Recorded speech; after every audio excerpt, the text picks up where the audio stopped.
Merhaba arkadaşlar, örgü kanalıma hoş geldiniz. Kız bebekler için çok güzel bir bebek yeleği yaptım. Bugün bunun anlatımını sizlerle paylaşmak istiyorum.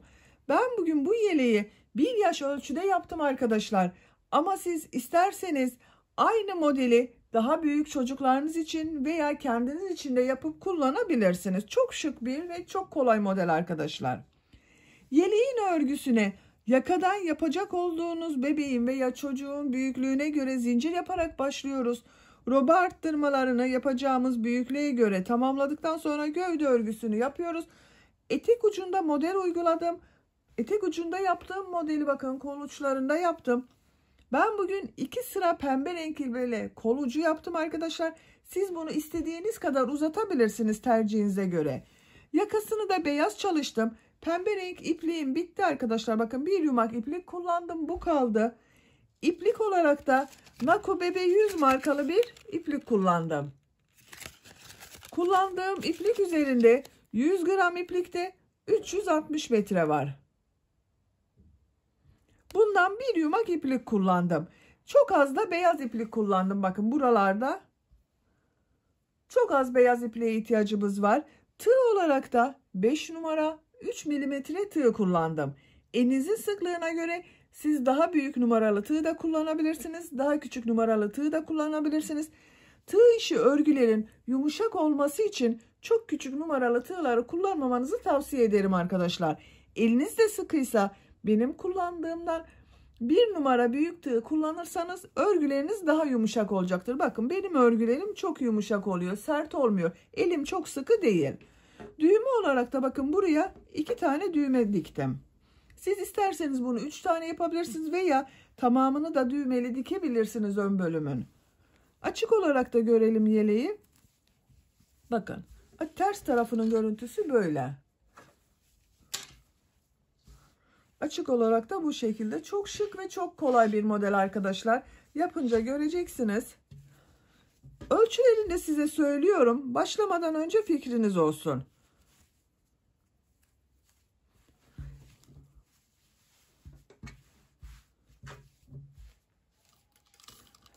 Kol altının buradan gövde genişliğini ölçüyorum. 26 santimetre. Yüksekliğini ölçüyorum. Bakın omuzdan itibaren uç noktaya kadar olan yükseklik 32 santimetre. Kol altından yüksekliğini ölçüyorum. 21 santimetre. Bu ölçüde 1 yaş bebek için güzel bir ölçü. Benim size söylemiş olduğum bu ölçü standart bebek ölçüsüne göre arkadaşlar. Sizin bebeğiniz kilolu bir bebekse 6 aylık bebek için olur. Zayıf bir bebekse zaten 2 yaşına kadar çok rahat kullanılabilir ölçü bunlar arkadaşlar. Hazırsanız ipliği, tığı hazırlayalım. Hep birlikte bu güzel ve kolay yeleğin örgüsüne başlayalım. Örgü kanalıma abone değilseniz abone olmayı unutmayın lütfen. Örgü kanalıma abone olmak ücretsiz. Örgü kanalıma ücretsiz abone olup orada bulunan zil şeklinde dokunarak açık yaparsanız kanalıma video yüklediğim zaman ilk önce size bildirim gelir. Örgülerimden herkesten önce sizin haberiniz olur. İzlediğiniz videolarıma beğeni ve yorumlarınızı da yaparsanız çok sevinirim arkadaşlar. Örgü kanalıma ücretsiz abone olup beğeni ve yorumlarıyla da destek olan bütün arkadaşlara ayrıca teşekkür ederim. Hepinize kolay gelsin. İyi çalışmalar.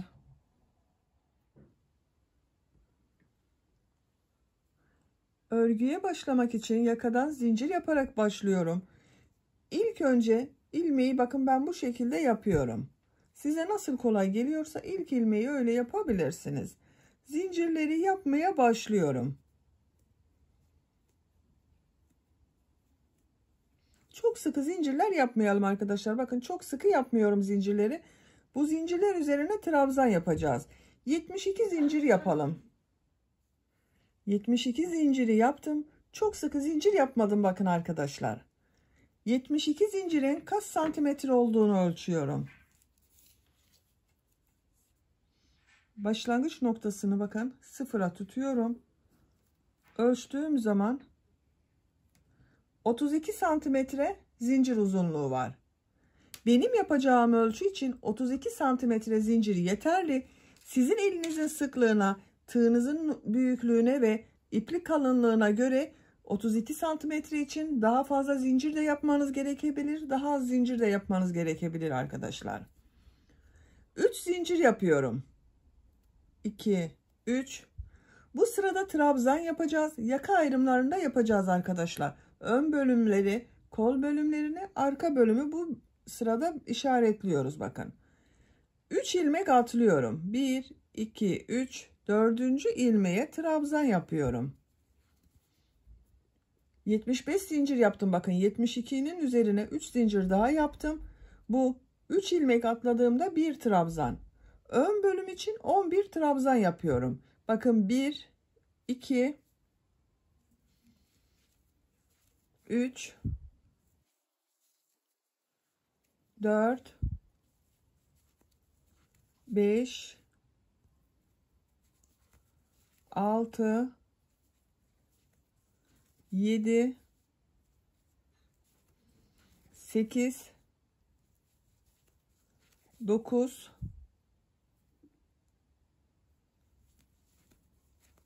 10, 11. Ön bölüm için 11 trabzanı yaptım. Sayalım bakın. 2, 4, 6, 8, 10. 3 ilmek atladığımla 11. Arttırma yeri için 2 zincir yapıyorum. Tığ üzerine iplik alıyorum. Aynı ilmeğe değil bakın. Yanında bulunan ilmeğe kol bölümü için ilk trabzanı yapıyorum.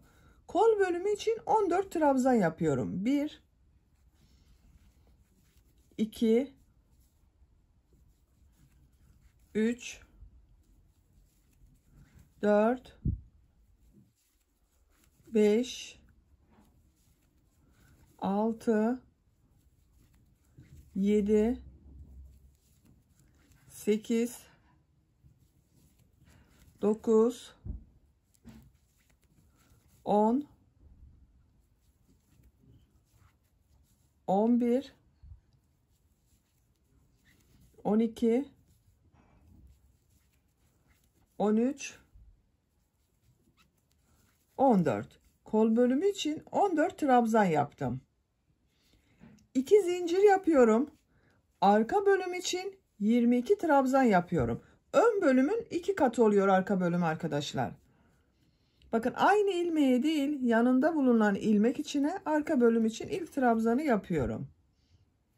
1, 2, 3, 4, 5, 6, 7, 8, 9, 10, 11, 12, 13, 14, 15, 16, 17, 18, 19, 20, 21, 22. Arka bölüm için de bakın buraya 22 trabzan yaptım. 2 zincir yapıyorum. Diğer kol bölümü için de 14 trabzan yapıyorum. Bu kolda 14 trabzan yaptım. Buraya da 14 trabzan yapıyorum. Bakın yanında bulunan ilmeğe kol için ilk trabzanı yapıyorum. 1, 2, 3, 4, 5, 6, 7, 8, 9, 10, 11, 12, 13, 14. Kol bölümü için 14 trabzan yaptım. 2 zincir yapıyorum. Ön bölüm için 11 trabzan yapıyorum. 1 2 3 4 5 6 7 8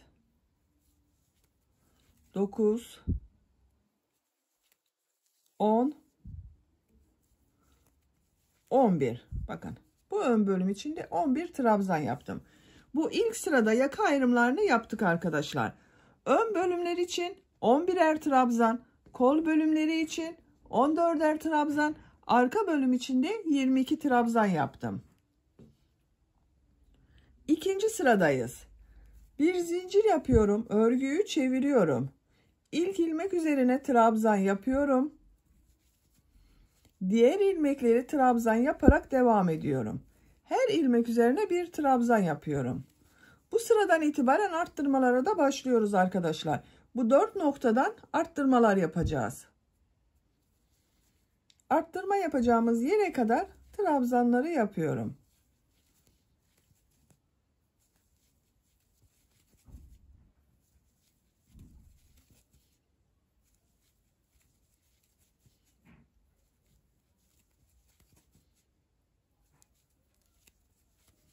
Ön bölüm için 11 trabzanı yaptım.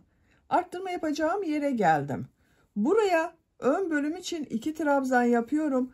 Arttırmaları 2 trabzan, 2 zincir, 2 trabzan şeklinde yapıyoruz. 2 trabzanı yaptım. 2 zincir yapıyorum. Kol bölümü için de 2 trabzan yapıyorum. Bakın aynı arttırma yerine. Bu şekilde. 2 trabzan, 2 zincir, 2 trabzan oldu. Diğer ilmekler üzerine birer defa trabzan yaparak devam ediyorum.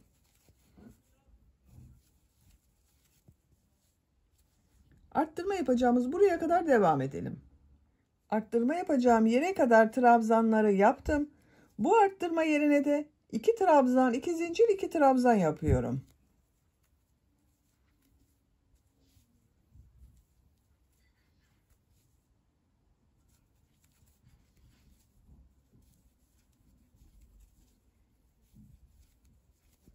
İki trabzan, 2 zincir, 2 trabzanı yaptım. Diğer ilmeklere birer defa trabzan yapıyorum.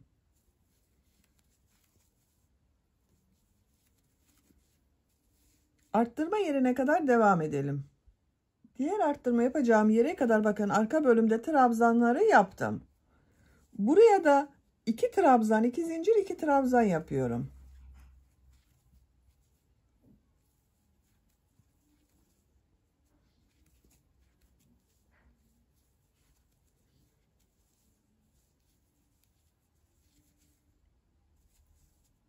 Kol bölümünde bulunan ilmekler üzerine trabzan yaparak devam ediyorum.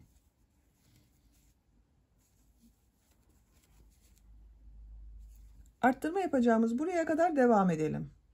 Arttırma yapacağımız yere kadar trabzanları yaptım. Bu arttırma yerine de 2 trabzan, 2 zincir, 2 trabzan yapıyorum.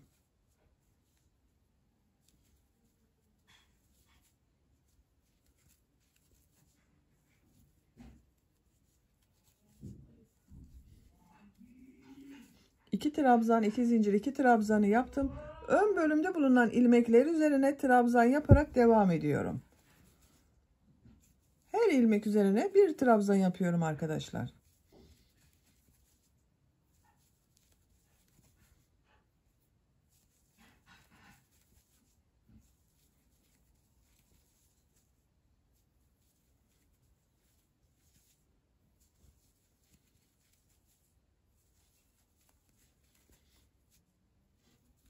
Son ilmeğe geldim bakın.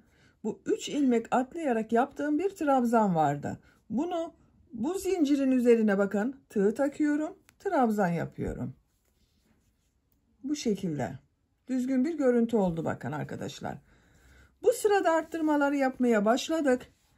İkinci sırada bu 4 noktadan 2 trabzan, 2 zincir, 2 trabzan şeklinde arttırmalar yaptım. Ön bölümde ikişer trabzan artması oldu. Kol ve arka bölümlerde 4'er trabzan fazla oldu arkadaşlar bu sırada. Bakın şeklini görelim. Bu şekilde. 3. sıradayız. Bir zincir yapıyorum. Örgüyü çeviriyorum. İlk ilmek üzerine trabzan yapıyorum. Diğer ilmekleri de trabzan yaparak devam ediyorum. Bu sırada yine arttırmalar yapacağız. Bakın bu arttırma yerine kadar devam edelim. Ön bölümde trabzanlar yaparak arttırma yapacağım. Bakın bu 2 zincire kadar geldim. Buraya 2 trabzan, 2 zincir, 2 trabzan yapıyorum.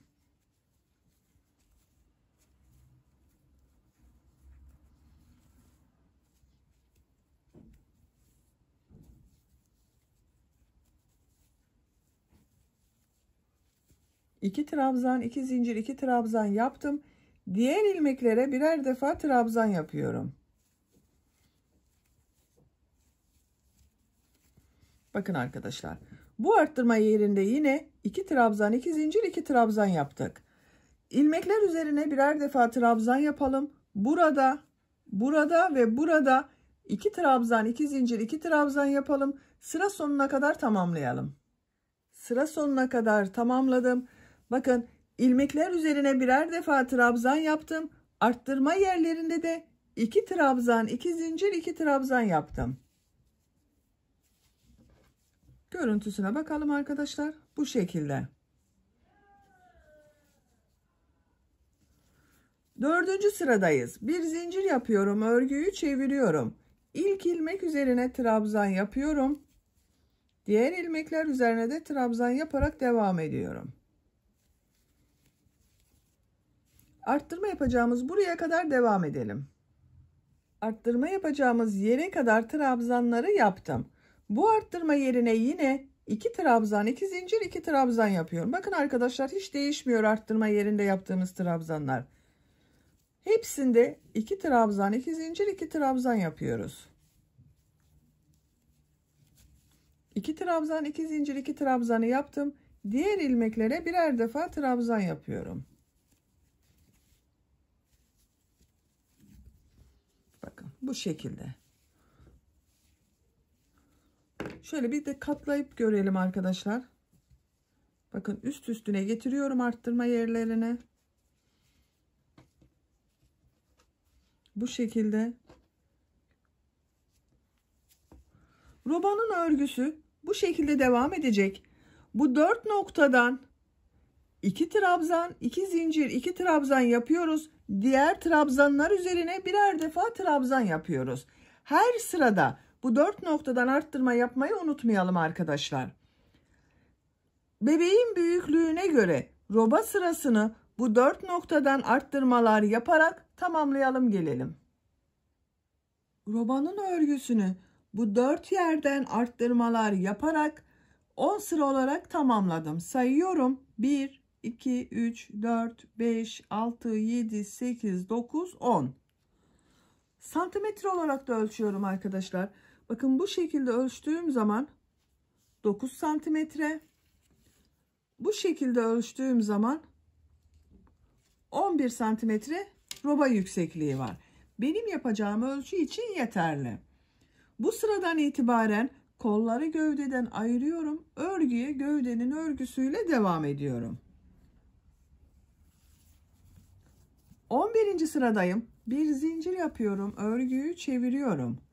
İlk ilmek üzerine trabzan yapıyorum. Arttırma yerine kadar trabzanlar yapıyoruz. Diğer ilmekleri de trabzan yaparak devam ediyorum. Arttırma yaptığımız buraya kadar devam edelim. Arttırma yapacağımız yere kadar ön bölümde trabzanları yaptım arkadaşlar. Buraya kadar kaç trabzan yaptığımı sayıyorum. Bazen arkadaşlar yorumlarda soruyor son sırada sizin kaç trabzan oldu diye. Bakın 11 trabzan ile başladık.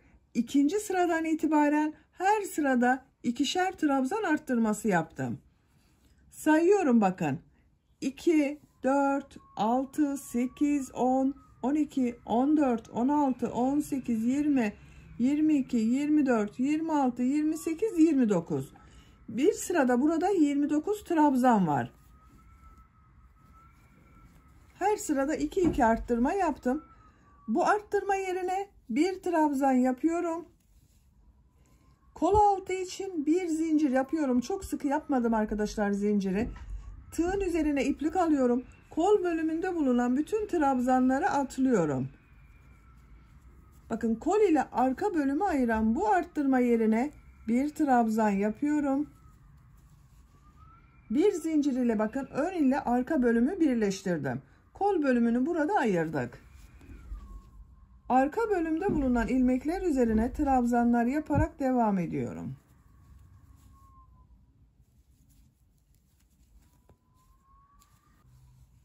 Arttırma yapacağımız yere kadar devam edelim.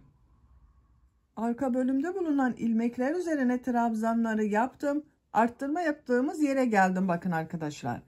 Bu arttırma yerine arka bölüm için bir trabzan yapıyorum.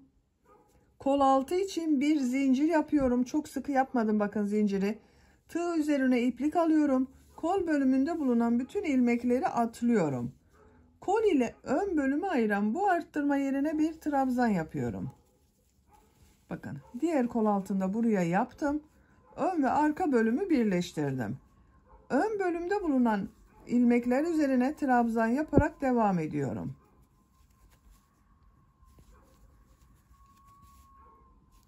Sıra sonuna kadar devam edelim. Sıra sonuna kadar tamamladım. Bakın bu şekilde oldu. Bu sırada ön ve arka bölümü birleştirdik. Gövdeyi elde ettik arkadaşlar. Kol bölümünü gövde bölümünden ayırdık. Bakın iki kol bölümünü. Kol altlarında birer zincir yaptım. Bu sıradan itibaren gövdenin örgüsüyle örgüye devam ediyoruz. Bir zincir yapıyorum. Örgüyü çeviriyorum. 12. sıradayım. İlk ilmek üzerine trabzan yapıyorum. Diğer ilmekler üzerine birer defa trabzan yapıyorum. Kol altına kadar devam edelim. Kol altını yaptığım bakın bir zincire kadar ön bölümde trabzanları yaptım. Kol altı için buraya bir zincir yaptım. Bu zincirin üzerine 3 trabzan yapıyorum arkadaşlar. 1 2 3. Bakın arttırmayı yaptım. Arka bölümde bulunan her ilmek üzerine birer defa trabzan yaparak devam ediyorum.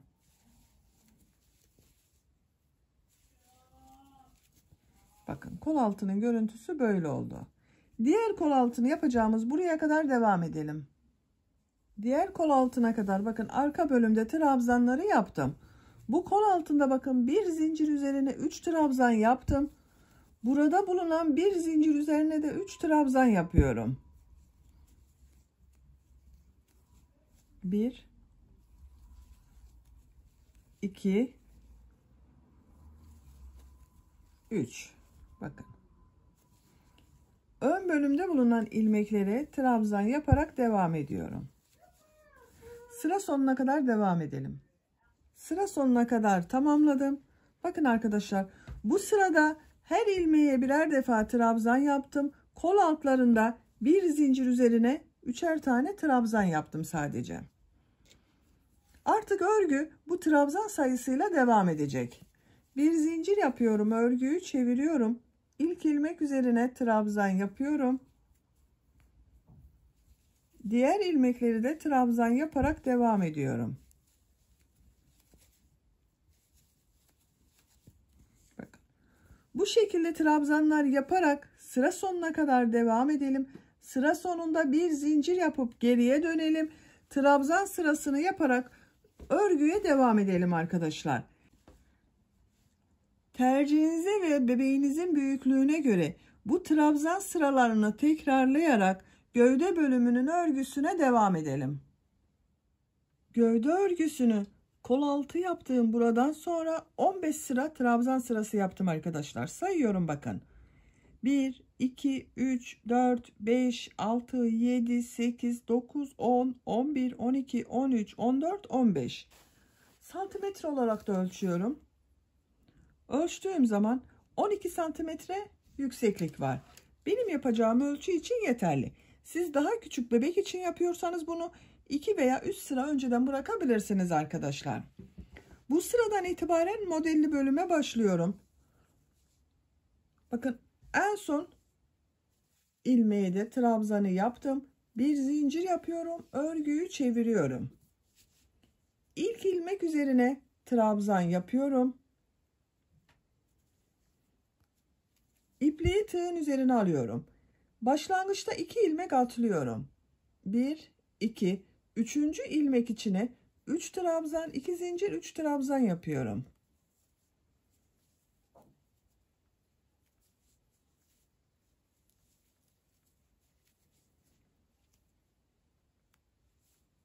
Bakın aynı ilmeğe 3 trabzan daha yapıyorum.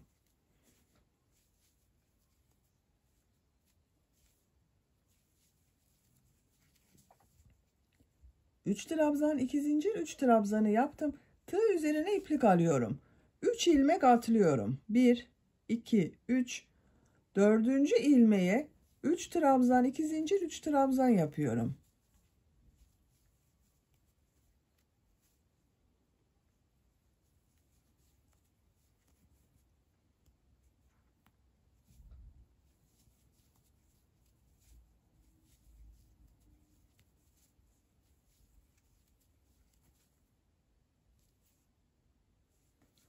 Tığ üzerine iplik alıyorum. 3 ilmek atlıyorum.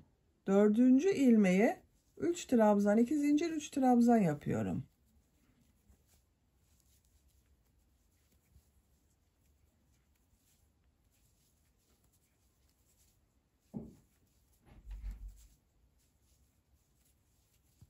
Bu şekilde bakın modelleri yapıyoruz. Sıra sonuna kadar devam edelim. Modelleri yaparak sıra sonuna kadar tamamladım. Sıra sonunda 1, 2, 3 ilmek kaldı. 2 ilmeği atlıyorum. Son ilmeğe trabzan yapıyorum.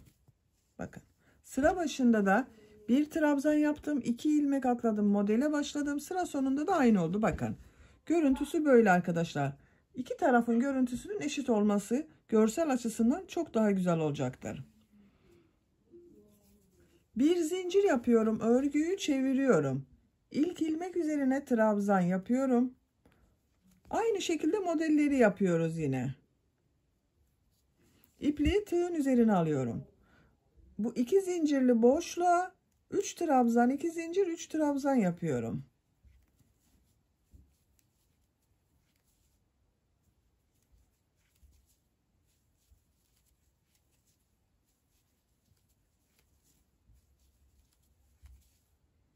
İpliği tığ üzerine alıyorum. Diğer model ortasına da 3 trabzan, 2 zincir, 3 trabzan yapıyorum.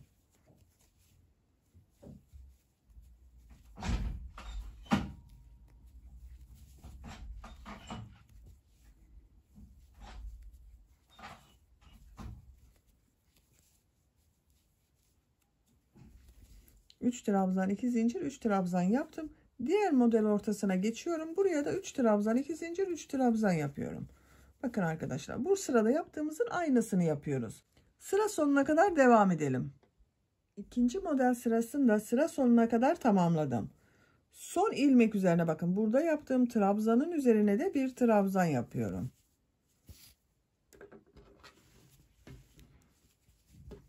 İki sırayı tamamladık. Görüntüsüne bakalım.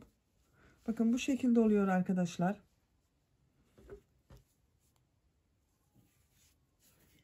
Bir zincir yapıyorum, örgüyü çeviriyorum.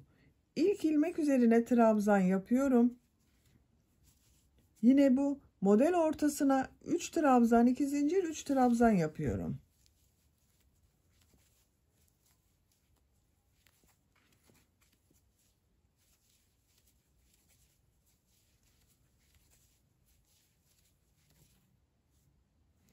Tığ üzerine iplik alıyorum. Diğer model ortasına da 3 trabzan, 2 zincir, 3 trabzan yapıyorum.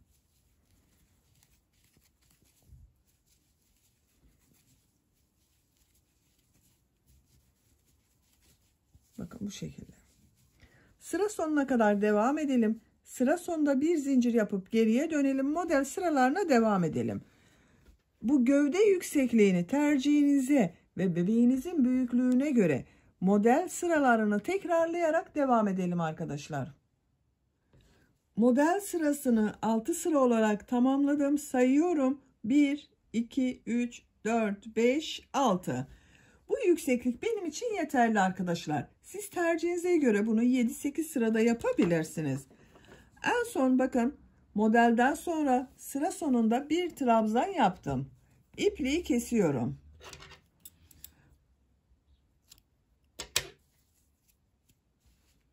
Bakın. Bu şekilde oldu modelli bölüm. Buradan itibaren uç bölüme bir sıra beyaz renk iplik ile model bölümü yapmak istiyorum arkadaşlar ben. Siz isterseniz ipliği kesmeden kendi rengiyle de devam edebilirsiniz. İpliği kestiğim bu ilmekten beyaz renk iplik ile bir ilmek yapıyorum. Bir zincir yaptım, sağlamlaştırdım. 2 zincir yapıyorum. İpliği tığ üzerine alıyorum. Bakın, bu model ortasında bulunan 2 zincirin üzerine 8 trabzan yapıyorum. 1 2 3 4 5 6 7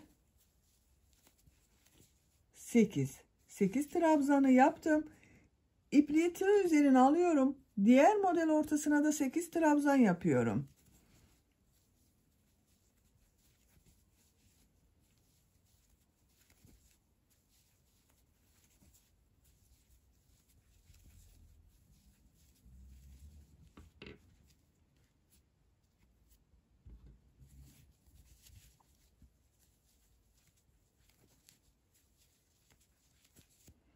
İki, 4, 6, 8. Diğer model ortasına da yine bakın 8 trabzan yapıyorum. Burada yaptığımız modelleri bakın, 3 trabzan, 2 zincir, 3 trabzan yapıyordum. Bu sırada 8 trabzan yapıyorum. Arada zincir yapmıyorum. Dilim modelleri yaparak sıra sonuna kadar devam edelim.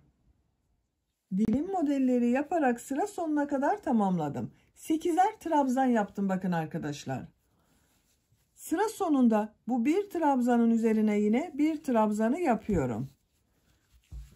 Bakın, görüntüsü böyle oldu. Şimdi ön patlardayız. Ön patlarda pıtırcık modelleri yapıyorum. Bu trabzan boşluğuna bakın, sık iğne yapıyorum. 2 zincir yapıyorum. Aynı yere sık iğne yapıyorum. Bir ilmek atlıyorum. Bu ilmek içine bir sık iğne, 2 zincir, bir sık iğne yapıyorum. Bir ilmek atlıyorum. Bu ilmek içine bir sık iğne, 2 zincir, bir sık iğne yapıyorum.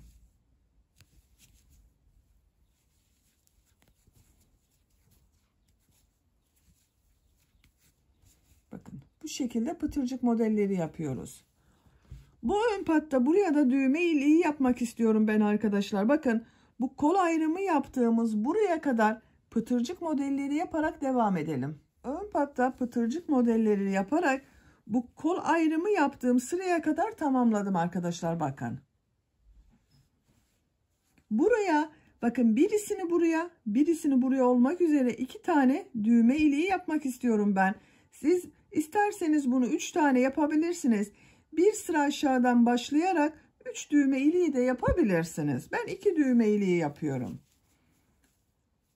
Bakın, en son buraya sık iğne yaptım. Düğme iliği için 5 zincir yapıyorum. 1 2 3 4 5. Aynı ilmeğe sık iğne yapıyorum. Bakın, düğme iliğini yaptım. Pıtırcık modelleri yapmaya devam ediyorum. Bir sık iğne, 2 zincir, bir sık iğne yaptım. Diğer düğme iliği yapacağım buraya kadar devam ediyorum.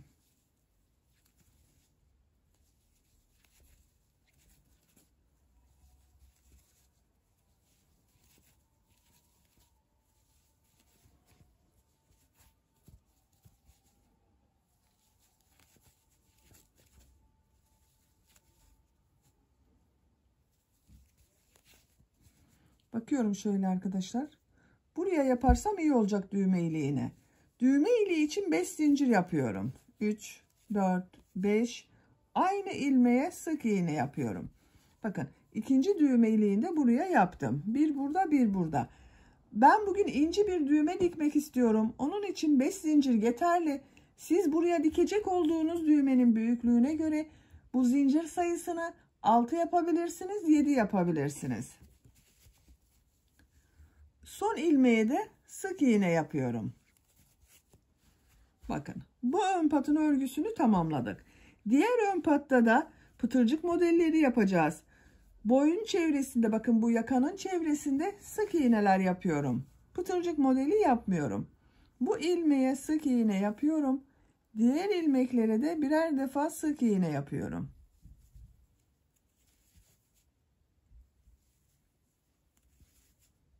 Her ilmeğe yapıyorum bakın arkadaşlar. Yakanın çevresinde sık iğneler yaparak buraya kadar devam edelim. Yakanın çevresinde sık iğneler yaparak diğer uç noktaya kadar tamamladım. Bakın görüntüsü böyle. Bu ön patta da burada yaptığım gibi pıtırcık modelleri yapıyorum. Bakın bu trabzan sırasına bir sık iğne, 2 zincir, bir sık iğne yapıyorum. Bir ilmek atlıyorum, bir sık iğne, 2 zincir, bir sık iğne yapıyorum.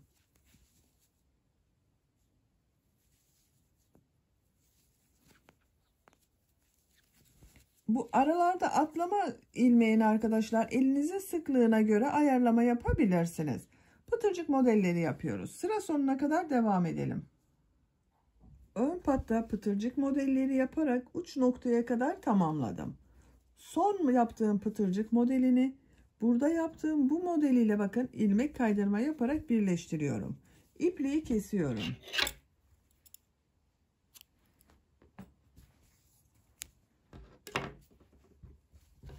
Bakın arkadaşlar.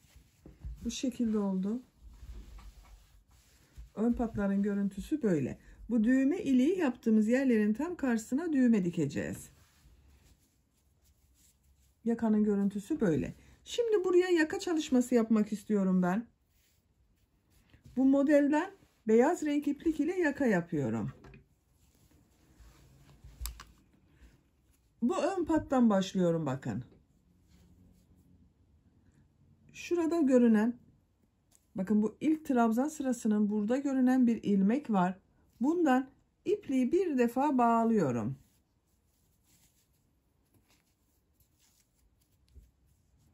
Buradan bir ilmek yapıyorum. Bir zincir yaptım, sağlamlaştırdım. Aynı yerden bir trabzan yapıyorum. İpliği tığ üzerine alıyorum. Bakın arkadaşlar, burada görünen şu ilmekler var. Bu ilmeklerden alıyorum, trabzan yapıyorum.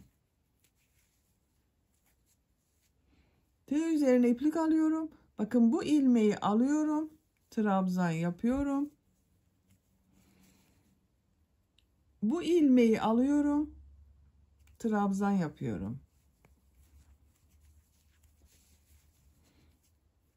Bakın ilmekler görünüyor zaten.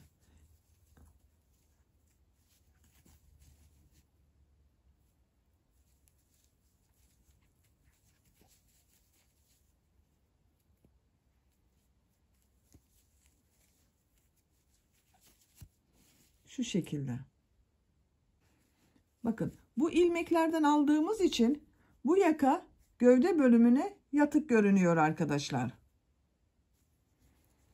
Bu gördüğümüz, bakın şu görünüyor ilmekler arkadaşlar. Şu ilmeklerden her ilmekten birer trabzan yaparak sıra sonuna kadar devam edelim. Yakanın çevresinde ilmeklerden alarak bakın bir sıra trabzan yaptım arkadaşlar. Bakın atlama yapmadan trabzanlar yaptım. Son ilmekten de ilmek alarak bir trabzan yaptım. Görüntüsü bakın şu şekilde görünüyor. Bir zincir yapıyorum, örgüyü çeviriyorum. İlk ilmek üzerine trabzan yapıyorum. İpliği tığ üzerine alıyorum. 1, 2 ilmek atlıyorum. 3. ilmeğe 3 trabzan, 2 zincir, 3 trabzan yapıyorum.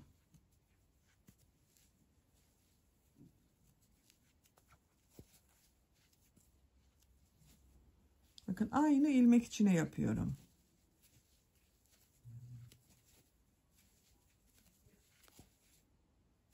Burada yaptığımız modeli yapıyoruz arkadaşlar. İpliği tığ üzerine alıyorum. 3 ilmek atlıyorum. 4. ilmeğe 3 trabzan, 2 zincir, 3 trabzan yapıyorum.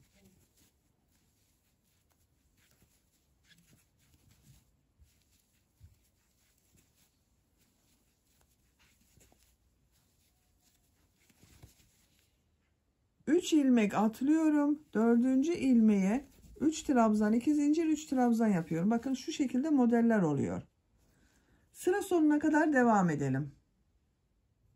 Modelleri yaparak sıra sonuna kadar tamamladım. İpliği tığ üzerine alıyorum. Bakın 2 ilmek atlıyorum.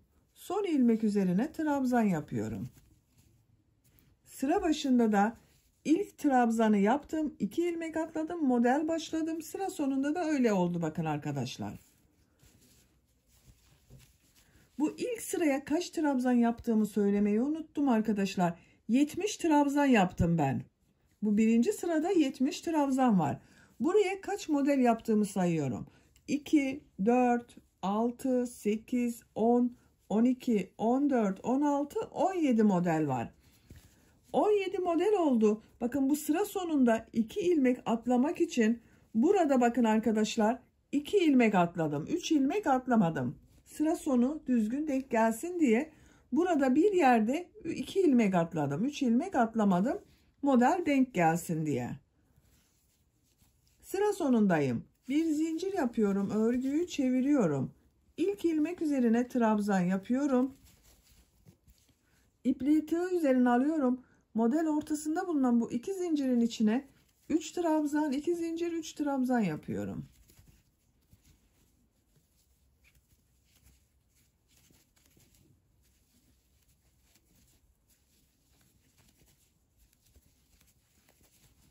İpliği tığ üzerine alıyorum. Diğer model ortasına da 3 trabzan, 2 zincir, 3 trabzan yapıyorum.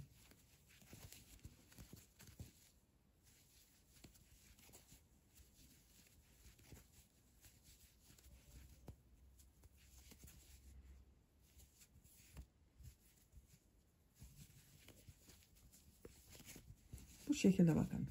Modelleri yine 3 trabzan, 2 zincir, 3 trabzan olarak devam ediyoruz. Sıra sonuna kadar tamamlayalım. Modelleri yaparak sıra sonuna kadar tamamladım. Son ilmek üzerine de bir trabzan yapıyorum. Bakın yakanın şeklini görelim arkadaşlar. Bu şekilde görüntüsü var. Bir zincir yapıyorum. Örgüyü çeviriyorum. İlk ilmek üzerine trabzan yapıyorum. Bir sıra daha aynı modelden yapıyoruz. Bakın 2 zincirin üzerine 3 trabzan, 2 zincir, 3 trabzan yapıyorum.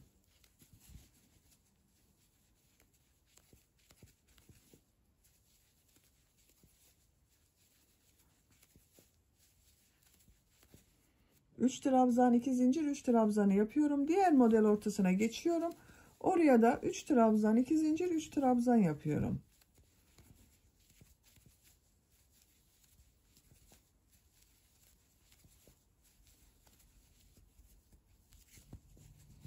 Bu şekilde bakın. Sıra sonuna kadar devam edelim. Modelleri yaparak sıra sonuna kadar tamamladım. Son ilmek üzerine de bir trabzanı yapıyorum. Bakın. Yakanın görüntüsü bu şekilde oldu arkadaşlar.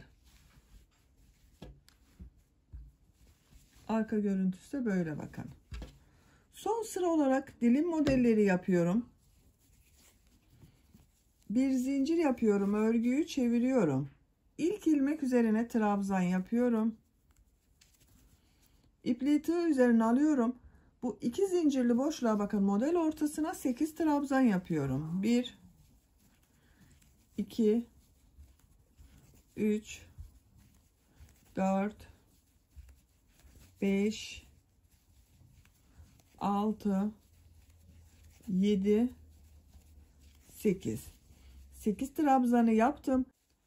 Bir zincir yapıyorum. Bu iki model ortasına sık iğne yapıyorum. Bir zincir yapıyorum. Diğer model ortasına da 8 trabzan yapıyorum. 1, 2, 3, 4, 5, 6, 7, 8. 8 trabzanı yaptım. Bir zincir yapıyorum. İki model ortasına sık iğne yapıyorum. Bir zincir yapıyorum. Diğer model ortasına da 8 trabzan yapıyorum. Bakın bu şekilde görünüyor. Sıra sonuna kadar devam edelim. Dilim modelleri yaparak sıra sonuna kadar tamamladım. Sıra sonunda yine trabzan yapıyorum bakın. Sıra başında da trabzan ile başladım. Trabzan ile bitirdim. İpliği kesiyorum. Yakanın örgüsünü tamamladık arkadaşlar. Bakın. Bu şekilde oldu.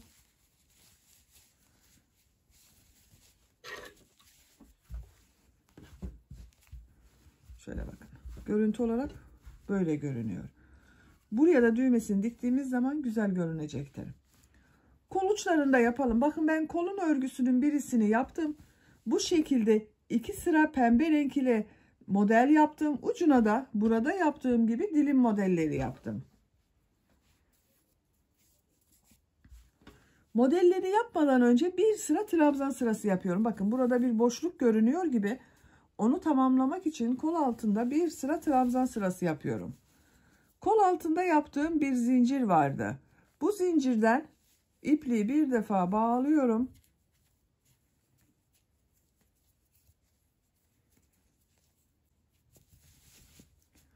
Bu zincirden bir ilmek yapıyorum. Tığ üzerine iplik alıyorum. Bakın kolun çevresinde bir sıra trabzan yapıyorum. Kol için yaptığım bakın bu arttırma yerine bir trabzan yapıyorum. Kolda bulunan bu ilmekleri de trabzan yaparak devam ediyorum. Her ilmeğe bir trabzan yapıyorum.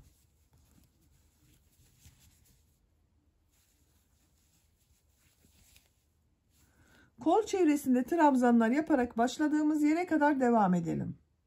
Kol çevresinde trabzanlar yaparak bakın diğer uç noktaya kadar geldim arkadaşlar. Burada bulunan arttırma yerine de bir trabzan yapıyorum. Bu ilmeği ilk yaptığım bakın burada kola başladığım ilmek var. Bununla ilmek kaydırması yaparak sırayı birleştiriyorum. Bakın. Görüntüsü böyle oldu. Şöyle olduğu zaman daha güzel görünür. Bakın düz oldu arkadaşlar. Şimdi model bölümünü yapacağız. 3 zincir yapıyorum. Bu ilmek içine 3 trabzan, 2 zincir, 3 trabzan yapacağız. 2 trabzan yapıyorum. Bakın bu 3 zincirde 1 trabzan. 3 trabzan oldu. 1, 2, 3. 2 zincir yapıyorum. Aynı yere 3 trabzan yapıyorum.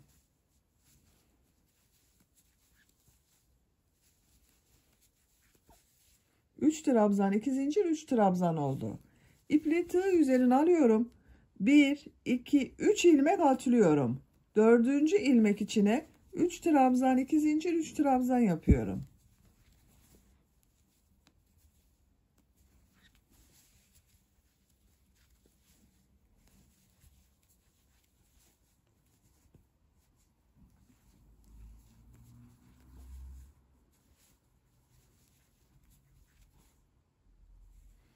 Üç trabzan, 2 zincir, 3 trabzanı yaptım. Tığ üzerine iplik alıyorum. 3 ilmek atlıyorum. Dördüncü ilmeğe 3 trabzan, 2 zincir, 3 trabzan yapıyorum.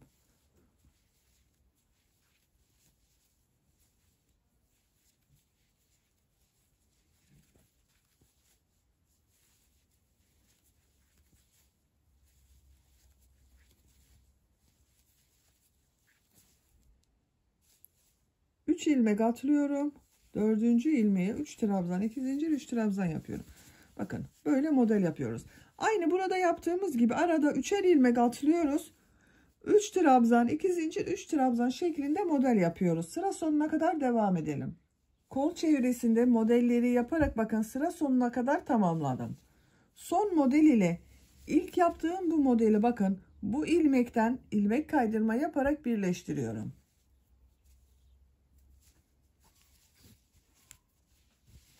Şöyle bakalım arkadaşlar. Bakın bu şekilde oldu. İkinci model sırasındayız. İkinci model sırasını bu 2 zincirli boşluktan başlıyorum. Oraya ilmek kaydırma yaparak geçiyorum bakın. 1 2 2 zincirli boşluktayım. 3 zincir yapıyorum. 2 trabzan, 2 zincir, 3 trabzan yapıyorum.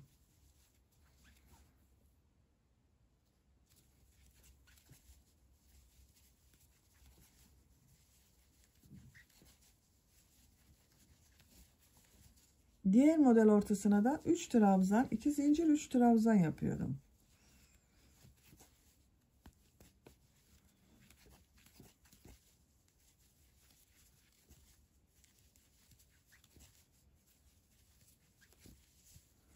Bu şekilde bakın. Sıra sonuna kadar devam edelim. Sıra sonuna kadar tamamladım. Son model ile ilk yaptığım modeli ilmek kaydırma yaparak sırayı birleştiriyorum. Pembe renk ipliği burada kesiyorum arkadaşlar.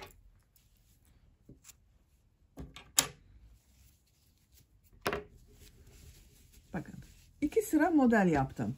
Ben diğer kolun örgüsünde 2 sıra pembe renk iplik ile model yaptım. Ucuna dilim modeli yaptım. Benim ipliğim bitti. Burada bitirdim arkadaşlar. Eğer sizin ipliğiniz varsa bunu istediğiniz kadar uzatabilirsiniz. Bu etek ucuna yaptığımız kadar sırada yapabilirsiniz. Tercihinize göre. Ben burada bitiriyorum. Beyaz renk iplik ile dilim modeli yapıyorum.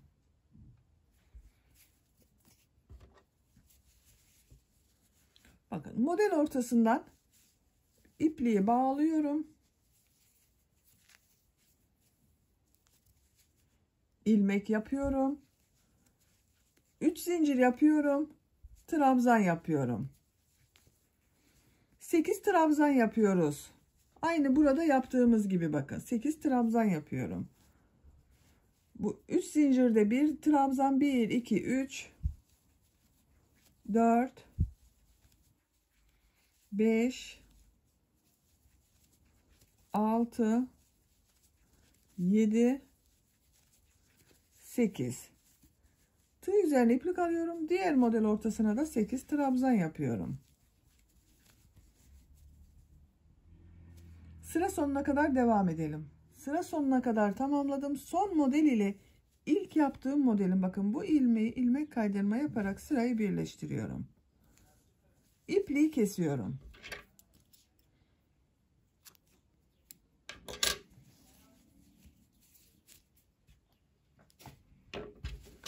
Bakın arkadaşlar. Kolun örgüsü böyle oldu. Çok güzel oldu. Çok şık oldu gördüğünüz gibi. Düğmelerini de diktim ben arkadaşlar bakın buraya. Bu düğme iliği yaptığım yerlerin tam karşısına gelen yere bakın bir buraya bir buraya düğme diktim. Şu şekilde takıyorum.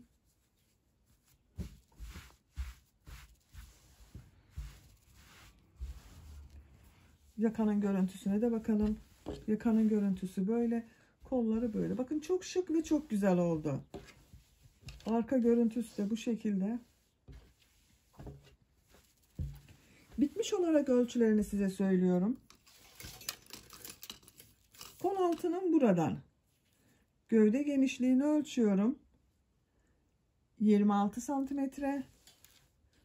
Yüksekliğini ölçüyorum. Kol altına bakın buradan uç noktaya kadar olan yükseklik 21 santimetre. Buradan buraya kadar olan yüksekliğini ölçüyorum. 32 santimetre. Bu ölçüde bir yaş bebek için güzel bir ölçü oldu. Ben bugün bunu 6-12 aylık bir kız bebek için yaptım arkadaşlar. Pembe iplik tam bitti. Çok az bir iplik kaldı arkadaşlar. Bakın bu kadar ip kaldı pembe renk iplikten. Böylece bir örgü anlatımının da sonuna gelmiş oldum. Beni dinlediğiniz ve izlediğiniz için hepinize çok teşekkür ederim. Örgü kanalıma abone değilseniz abone olmayı unutmayın lütfen. Örgü kanalıma abone olmak ücretsiz. Örgü kanalıma ücretsiz abone olup orada bulunan zil şeklinde dokunarak açık yaparsanız kanalıma video yüklediğim zaman ilk önce size bildirim gelir. Örgülerimden herkesten önce sizin haberiniz olur. Sizlerle yeni örgülerde görüşmek dileğiyle. Hoşça kalın, sevgiyle kalın.